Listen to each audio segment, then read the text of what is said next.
शुक्र है। चलो ठीक है। सो सो क्या हो गया, कोई दिक्कत है क्या? चलिए ठीक है। हेलो बच्चों, स्वागत करता हूँ आप सभी का आपके इस प्यारे से यूट्यूब चैनल दारवासा यूनिवर्स में। आज हम लोग क्लास 11th के तीसरे चैप्टर जो कि ट्रिगोनोमेट्रिक फंक्शन है उनको कवर करने वाले हैं। हाँ? इस पूरे चैप्टर का ये वन शॉट वीडियो रहने वाला है। पूरा A to Z कॉन्सेप्ट और साथ ही साथ A to Z क्वेश्चन, सभी क्वेश्चंस करवाए जाएंगे। है इस पूरे चैप्टर को हमने 4 सेक्शन में बांटा है। पहला सेक्शन में हम लोग ये सब चीज़ों को कवर करने वाले हैं वन बाय वन। तो आइए वीडियो को शुरू करते हैं, है ना। तो सबसे पहले हम इस चैप्टर का इंट्रो देखने वाले हैं। तो आइए समझते हैं। चैप्टर का नाम है क्या चीज? Trigonometric function. फंक्शन हम लोग समझेंगे क्या होता है। पहले ट्रिगोनोमेट्रिक शब्द का उद्गम देख लेते हैं कि ये कहाँ से आया है। ट्रिगोनोमेट्री जो शब्द है ये 3 शब्दों से मिलकर के बना हुआ है ना। एक है ट्राई, दूसरा है गॉन, तीसरा है मैट्रोन। इसका मतलब क्या होता है? तो let us understand it one by one. Try इसका मतलब होता है 3, आप सभी को पता है। गॉन का मतलब होता है एंगल, ओके। एंड मैट्रोन का मतलब होता है मेजर, यानी कि मापना। तो 3 एंगल को मेजर करने से रिलेटेड ये पूरा का पूरा ट्रिगोनोमेट्री होता है ना। तो एक ट्राइंगल में ही आप जानते हैं 3 एंगल बनता है। तो एक ट्राइंगल में हम लोग पढ़ेंगे इन सभी चीजों को, ट्रिगोनोमेट्री। हालांकि क्लास 10th के लेवल पर आपने इसे पढ़ रखा है ना। राइट एंगल ट्राइंगल में ट्रिगोनोमेट्री को हमने समझा है, जिसमें 0 से लेकर के 90 डिग्री के एंगल पर कौन सा ट्रिगोनोमेट्री रेशियो क्या वैल्यू देता है, ये सारी चीज हमने बात करी है। लेकिन इस क्लास 11th में यहाँ पर उसके बियॉन्ड जाकर के हम लोग कुछ बातें करेंगे। जो पहले ट्रिगोनोमेट्रिक रेशियो था हमारा, लिमिटेड था 0 से लेकर के 90 डिग्री के बीच में। आज हम लोग देखने वाले हैं 0 से 90 नहीं, बल्कि पूरा कोई सा भी एंगल आप ले लीजिए, है ना। 0 से 90 ही नहीं, कोई सा भी एंगल आप ले लीजिएगा तो उस पर ट्रिगोनोमेट्री रेशियो का क्या वैल्यू आने वाला है ना। उन सभी चीजों को हम लोग कवर करने वाले हैं ट्रिगोनोमेट्रिक फंक्शन में। अब फंक्शन क्या होता है? तो फंक्शन आप पढ़ रखे हैं, relation and function, class 11th में ही दूसरा चैप्टर है। तो वहां पर आप जानते हैं कि फंक्शन क्या होता है कि कुछ, जैसे मान लीजिए y इक्वल टू fx हमारे पास दिया हुआ है, तो हम इसमें कुछ वैल्यू रखते हैं और उसके कॉरस्पॉन्डिंग हमारा y का वैल्यू निकल करके आता है। x का कुछ मान रखते हैं और y का कुछ मान निकल करके आता है। तो जो वैल्यू हम रखते हैं उसे डोमेन कहा जाता है, और जो मान निकल करके आता है वो हमारा रेंज कहलाता है। ठीक है। तो सेम तरीके से हमारे पास ट्रिगोनोमेट्रिक फंक्शन होगी कैसे? तो आप जानते हैं कि त्रिकोणमिति की दुनिया में 6 रेशियो हम लोग ने इंट्रोड्यूस किया है। साइन है, उसके बाद कॉस है, टेन है। मैं अभी एंगल अटैच नहीं कर रहा हूँ इसमें, ठीक है। साइन का अपोजिट कॉसेक होता है, कॉस का अपोजिट सेक होता है, और टेन का अपोजिट कॉट होता है। ठीक है। तो इसके साथ हम लोग एंगल लगा सकते हैं, कोई सा भी एंगल। थीटा हमने यहाँ पर मान लिया है। इन सभी चीजों को हम लोग देखने वाले हैं वन बाय वन करके। तो ये तो हमारा ट्रिगोनोमेट्रिक रेशियो हो गया। इसको अगर मैं मान लीजिए कि y equal to sine theta मैं ले लिया, तो ये फंक्शन के रूप में बिहेव करेगा। और फंक्शन क्या होता है? तो ये हमारी जो क्लास चैप्टर 2 का जो वीडियो है वो आप देख लीजिएगा, वहां से आपको क्लियर हो जाएगा कि फंक्शन में क्या होता है कि एक वैल्यू अगर आप रखते हैं तो उसके कॉरस्पॉन्डिंग एक वैल्यू आपको देखने को मिलता है ना। तो अब हम लोग समझते हैं इस चीज को। ट्रिगोनोमेट्री का इंट्रो में यही था कि 3 एंगल को मेजर किया जाता है इसमें, इनको हम लोग समझेंगे। अब आगे बढ़ते हैं, यहाँ पर समझने की कोशिश करते हैं कि ये एंगल क्या होता है। हमने इन ट्रिगोनोमेट्रिक रेशियो के बगल में ये एंगल रखा है थीटा, है ना। आप इसकी जगह कुछ भी अल्फा, बीटा, गामा कुछ भी ले सकते हैं। तो ये एंगल क्या होता है? तो एंगल को सबसे पहले समझिए कि अगर हमारे पास कोई एक रे है, गिवन रे, ठीक है। मैं इसको पहले इरेज कर देता हूँ। कोई सा भी एक गिवन रे है हमारे पास दिया हुआ, लेट्स से इट ओ ए, ठीक है, गिवन रे है। और तो ये रे का ये इनिशियल पॉइंट है, ओके। तो इस रे को हम रोटेट कर देते हैं, ठीक है ना। गिवन रे को हम रोटेट कर देते हैं इसके इनिशियल पॉइंट के अबाउट, यानी कि इनिशियल पॉइंट को फिक्स रखेंगे और इसको हम यूं ऐसे करके घुमा रहे हैं, ठीक है। तो अब बताइए कि ये रोटेट होकर के लेट्स सपोज ये यहाँ पर आ गया। ये जो पोजीशन देख रहे हैं ओ ए, इनिशियल पोजीशन है ये इसका, इसलिए इसको इनिशियल साइड कहेंगे। इस ओ ए को इनिशियल साइड कहेंगे। और ये घूम करके फाइनली कहाँ आ गया? तो कह देते हैं इस पोजीशन को ओ बी, तो ये इसका फाइनल पोजीशन हो गया। तो ये इनिशियल पोजीशन को हम इनिशियल साइड कहते हैं और इसको हम लोग टर्मिनल साइड कहते हैं, ठीक है। तो एक गिवन रे को जब हम इसके इनिशियल पॉइंट के अबाउट रोटेट करते हैं, तो यहाँ पर कुछ ये जो रोटेशन हुआ है इसके मेजर को ही हम लोग एंगल कहते हैं। तो एनसीईआरटी के हिसाब से ये एंगल क्या होता है, मेजर ऑफ रोटेशन, यानी कि कितना रोटेट हुआ है उसका माप। तो जितना भी रोटेट हुआ है उसका माप ऑफ अ गिवन रे अबाउट इट्स इनिशियल पोजीशन, कितना रोटेट हुआ है उसके मेजर को ही हम लोग क्या बोलते हैं, एंगल बोलते हैं।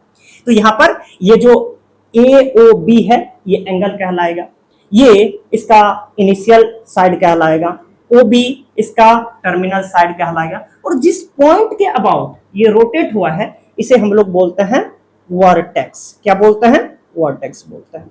अब रही बात कि इस एंगल को कैसे हम लोग लिख सकते हैं, तो बच्चों वाली क्लास में आप सभी ने पढ़ा होगा, है ना, क्योंकि मेरा आदत है बिल्कुल बेसिक से जाकर के बता रहा हूँ। इनको दर्शाने का कई तरीका हो सकता है।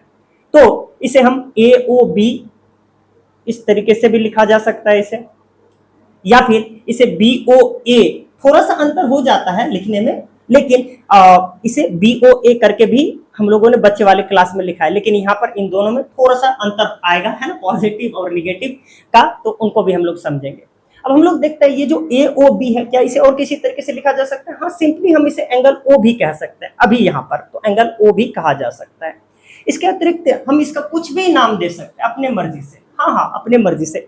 लेट सपोज इसे आप थीटा बोल दीजिए, इसे आप अल्फा बोल दीजिए, बीटा बोल दीजिए, गामा बोल दीजिए, कुछ भी बोल दीजिए, ठीक है। तो ये हो गया, इसको कैसे डिनोट करेंगे इसका तरीका। अब हम लोग बात करते हैं क्या चीज की, ये एंगल में दो तरीके का एंगल हम लोग पढ़ते हैं, एक होता है डिग्री में, एक होता है रेडियन में। डिग्री में कैसे मेजर करते हैं एंगल को, और रेडियन में कैसे मेजर करते हैं, उनको भी हम लोग समझने वाले हैं करके। लेकिन उससे पहले ये चीज जान लीजिए कि एंगल हमारे पास दो तरीके का होता है, एक होता है पॉजिटिव एंगल, एक होता है नेगेटिव एंगल। ये क्या कह दिया सर आपने, तो इसको समझते हैं। जैसे ये लेट सपोज कि आपका इनिशियल साइड है OA, और अब इसको हम रोटेट कर रहे हैं किधर, ऊपर की तरफ रोटेट कर रहे हैं, समझ रहे हैं, एंटी क्लॉकवाइज। घड़ी ऐसे घूमती है ना, इसके अपोजिट जाके रोटेट कर रहे हैं। इसको जब आप ऐसे रोटेट कीजिएगा, एंटी क्लॉकवाइज रोटेट कीजिएगा, तब जो एंगल निकल करके आएगा, ठीक है, तो उनको हम लोग पॉजिटिव एंगल कंसीडर करेंगे, यानी कि एंटी क्लॉकवाइज डायरेक्शन में पॉजिटिव एंगल माना जाता है। और अगर क्या हो कि सेम चीज को मैं दोबारा यहां पर लिख रहा हूं, ड्रॉ कर रहा हूं, अगर OA यहां पर आपको देखने को मिल रहा है, ठीक है, और इसको मैं उधर रोटेट ना करके नीचे की तरफ रोटेट कर दूं, ऐसे रोटेट कर दूं, तो फिर कैसे दिख रहे हैं, ये क्लॉकवाइज, यहां से हमने कैसे रोटेट किया है, नीचे की तरफ क्लॉकवाइज रोटेट किया है। और क्लॉकवाइज रोटेशन जब होगा तो इनको हम लोग कहेंगे निगेटिव एंगल। कौन सा एंगल, निगेटिव एंगल। उम्मीद करता हूं कि ये पॉजिटिव एंगल और निगेटिव एंगल का कॉन्सेप्ट आपको समझ में आया होगा। क्या हुआ, क्या हुआ, डस्टर, अच्छा, चलिए ठीक है, ओके, कोई दिक्कत नहीं। हाँ, तो कहां पर हो गए, पॉजिटिव नेगेटिव, ये चीज करवाते हैं। चलिए, ठीक है। तो आगे हम लोग समझते हैं क्या चीज की, ये जो एंगल आप देख रहे हैं ये पॉजिटिव हो गया, नेगेटिव हो गया। अब हम लोग देखने वाले हैं डिग्री में हम लोग कैसे एंगल को मेजर करते हैं और रेडियन मेजर में क्या अंतर होता है ना, तो हम लोग एक एक करके देखने वाले हैं। तो एंगल को मेजर करने का दो तरीका, एक डिग्री में आप मेजर कर सकते हैं या फिर रेडियन में। लेट सपोज कि यहाँ पर आपका ये इनिशियल साइड था और ये इसका इनिशियल पॉइंट हो गया, ठीक है, इसे आप रोटेट कर रहे हैं, रोटेट करते करते आप अगर यहाँ तक लेकर के आ गए, ठीक है, एंटी क्लॉकवाइज रोटेट करते हुए, तो पॉजिटिव एंगल है ये, ओके।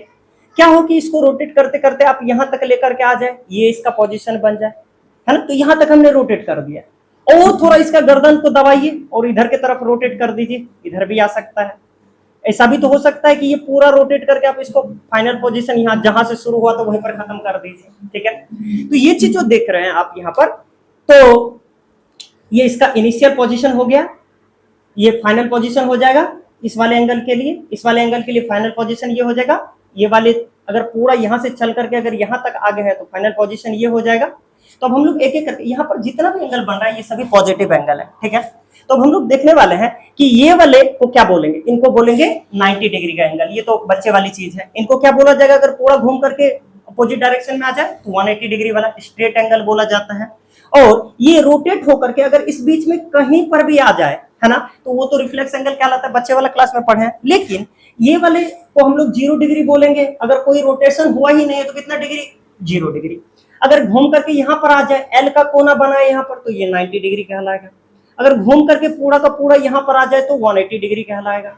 अगर पूरा घूम करके यहां तक आ जा रहा है तो 90 और जुड़ जाएगा, ये दिख रहे हैं 90 डिग्री और जुड़ जाएगा तो 270 डिग्री हो जाएगा। और पूरा घूम करके अगर फिर से पहले वाले पोजीशन पर आ जाए तो 90 और जोड़ दीजिएगा तो 360। कहने का मतलब क्या हुआ कि 0 डिग्री और 360 सेम चीज होता है, ठीक है ना।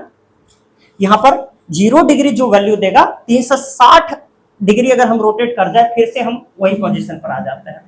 इसके बाद अगर आप और 90 डिग्री घूम जाइएगा यानी कि 360 में 90 और जोड़ दीजिएगा तो कितना आ जाएगा, 450 आ जाएगा। क्या तो 450 का वही मतलब होगा जो 90 डिग्री का होगा। क्लियर है। मतलब क्या हुआ कि 0 से लेकर 90 तक गए, फिर 90 से 180, फिर 270, यहां से 360। जैसे ही 360 पे आए फिर से रिपीट होना शुरू हो जाता है। यानी कि हमें कहीं ना कहीं 0 से लेकर के 360 डिग्री तक ही अगर हम अपना अंडरस्टैंडिंग बना लेना तो फिर उसके बाद से तो रिपीट होना शुरू हो जाता है। क्लियर है। तो हम लोग यहीं तक इसको समझने की कोशिश करेंगे। हालांकि क्लास 10th में आपने क्या पढ़ा है, सिर्फ ये वाले क्वाड्रेंट के बारे में आपने पढ़ा। यहां पर जो देख रहे हैं ये, इसको अगर हम कार्टेशियन प्लेन समझे और इसको ओरिजिन समझे तो ये 4 भागों में आप देख रहे हैं बटा हुआ है, इसको हम लोग क्वाड्रेंट बोलते हैं। तो कितने क्वाड्रेंट आप लोग यहाँ पर देख पा रहे हैं, ये हो जाता है फर्स्ट क्वाड्रेंट, ये सेकंड क्वाड्रेंट, ये थर्ड वाला, ये फोर्थ वाला, 4 क्वाड्रेंट हो गए। और ये जो एंगल आप देख रहे हैं जो इस एक्सिस के दोनों छोर पे, अपोजिट छोर पे, वाई एक्सिस के भी अपोजिट छोर पे आप देख रहे हैं, इसे क्वाड्रेंटल एंगल बोलते हैं। कौन सा एंगल बोलते हैं, क्वाड्रेंटल एंगल। तो 0 डिग्री क्वाड्रेंटल एंगल है, 90 डिग्री क्वाड्रेंटल है, 180, 270, 360, 450, कुल मिला के 90 के मल्टीपल में जो भी एंगल आने वाला है वो क्वाड्रेंटल एंगल होगा। कौन सा एंगल होगा, क्वाड्रेंटल एंगल। क्लियर है यहां तक की चीजें। आपने क्वाड्रेंट समझ लिया कि 4 क्वाड्रेंट होता है, आपने क्वाड्रेंटल एंगल समझ लिया, ढेर सारा 90 के मल्टीपल में जो भी होगा, लेकिन हमें कितना याद रखना है, 4 ही, 0, 90, 180, 270, हाँ 360 भी याद कर लीजिए, लेकिन वही वैल्यू देगा जो 0 करेगा। इसके बाद कहां जाना, तो हमें कुल मिलाकर के यही 4 क्वाड्रेंटल को समझना है, ध्यान में रखना है। तो ये हो गया डिग्री में, यानी कि यहां तक अगर कोई चीज घूम करके रोटेट होकर के पहले अपने इनिशियल पोजीशन पर आ जाए तो डिग्री में कितना डिग्री घूम जाता है जी, 360 डिग्री घूम जाता है। इसी को अगर रेडियन में बात करें तो फिर कैसे होगा, तो रेडियन पहले होता क्या है, ये तो डिग्री मेजर हो गया, डिग्री मेजर। रेडियन को जरा समझते हैं क्या होता है, तो इसको समझने की कोशिश कीजिएगा। अगर हमने यहाँ पर एक सर्कल ड्रॉ कर लिया है ना, कुछ इस तरीके से, उम्मीद करता हूँ कि ये फ्रेम में आ रहा होगा ये सर्कल, अगर यहाँ नहीं आ रहा है तो मैं साइड में ड्रॉ कर देता हूँ, है ना, ताकि आपको क्लियरली दिख पाए, दोनों में अंतर भी स्पष्ट हो पाए। तो मैंने यहाँ पर एक सर्कल ड्रॉ कर लिया, ओके क्लियर है। और इस सर्कल को मैं कुछ इस तरीके से ड्रॉ कर रहा हूँ, है ना, कुछ इस तरीके से ड्रॉ कर रहा हूँ कि आप यहाँ पर देख लीजिए इसका रेडियस, हालांकि मैं यूनिट सर्कल लेने वाला था लेकिन कोई दिक्कत नहीं, बाद में मैं समझाऊंगा कि यूनिट सर्कल क्या होता है। इसका कुछ भी रेडियस ले लीजिए, फॉर एग्जांपल मैंने इसका रेडियस ले लिया कितना, r ले लिया, ओके। तो अब कहीं से भी, ये तो इसका सेंटर हो गया, centre of the circle, let's say it O, तो इसके पोजीशन को मैं यहाँ पर A बोल देता हूँ, ठीक है। तो इसका रेडियस कितना दिख रहा है आपको, तो R दिख रहा है। अब आप कहीं से भी रेडियस लीजिएगा, OA ले लीजिए या इधर कहीं घुमा दीजिए इसको, तो इसको आप ऐसे समझिए ना, सेम चीज ये है। जैसे यहाँ पर आपका OA मैंने कंसीडर किया था इनिशियल रे, तो वही इनिशियल रे यहाँ पर है, ये इसका इनिशियल पॉइंट है। अब इसको मैं रोटेट कर रहा हूँ, कैसे, सर्कल के तरीके से, इस तरीके से एंटी क्लॉकवाइज मैं ऐसे करके इसको रोटेट कर रहा हूँ, ऐसे करके रोटेट कर रहा हूँ। जैसे सेम तरीके से यहाँ पर मैंने इसको रोटेट किया था, यहाँ से उठाया था, उठा के ये है, फिर ये ले, ऐसे करके मैंने किया, तो सेम तरीके से यहाँ पर रोटेट कर रहा हूं। अब मैं ये कितना डिग्री, यहाँ पर कितना देख रहे हैं, इसका रेडियस R है, बहुत बढ़िया। अब मैं इसको रोटेट कर रहा हूँ, कितना रोटेट करूं, इतना सा कर दो, इतना सा, नहीं नहीं नहीं, थोड़ा सा और बढ़ा देता हूँ, नहीं नहीं नहीं, और थोड़ा सा। अरे सर कहना क्या चाह रहे, कितना बढ़ा है सर, रेडियस जो भी होना, लेट्स सपोज कि ये इसका वैल्यू कुछ भी मान लेता हूं मैं थोड़ी देर के लिए कि 7 सेंटीमीटर है, कितना है, 7 सेंटीमीटर। तो ये जो आप यहाँ पर कर्व वाली लाइन देख रहे हैं, इसको आर्क बोलते हैं, आप सबको क्लास 11th में जानते होंगे। तो यहां से यहां तक कितना, 7 सेंटीमीटर चलते जाइए। ये कर्व लाइन की लंबाई अगर आप 7 सेंटीमीटर तक जाते हैं, जैसे ये 7 सेंटीमीटर है, अगर मैं इस लाइन पर चलते हुए 7 सेंटीमीटर की तरफ जाऊं, ठीक है, और वहां पर मैं इसके फाइनल पोजीशन को लेकर के जाऊं, क्लियर है, मेरी बात को समझ रहे हैं, मतलब कि सर्कल कुछ भी रहे, रेडियस कुछ भी रहे, है ना, तो जितना भी रेडियस हो उतना ही हम अगर आर्क लेंथ ले ले और वहां पर फाइनल पोजीशन ले जाकर के रख दे, तब जो यहां पर सेंटर पर जो कोना बनेगा ना, एंगल बनेगा ना, वो हमेशा ध्यान रखिएगा 1 रेडियन का होता है। कितना रेडियन का होता है? 1 रेडियन का, 1 रेडियन का होता है। और इसको डिनोट कैसे करते हैं तो ध्यान रखिएगा, 1 के लिए आप 1 लिख दीजिए, और रेडियन के लिए छोटका सा है ना, सी से छोटका सा सी, यहां पर छोटू सा सी लगा दीजिएगा। क्लियर है?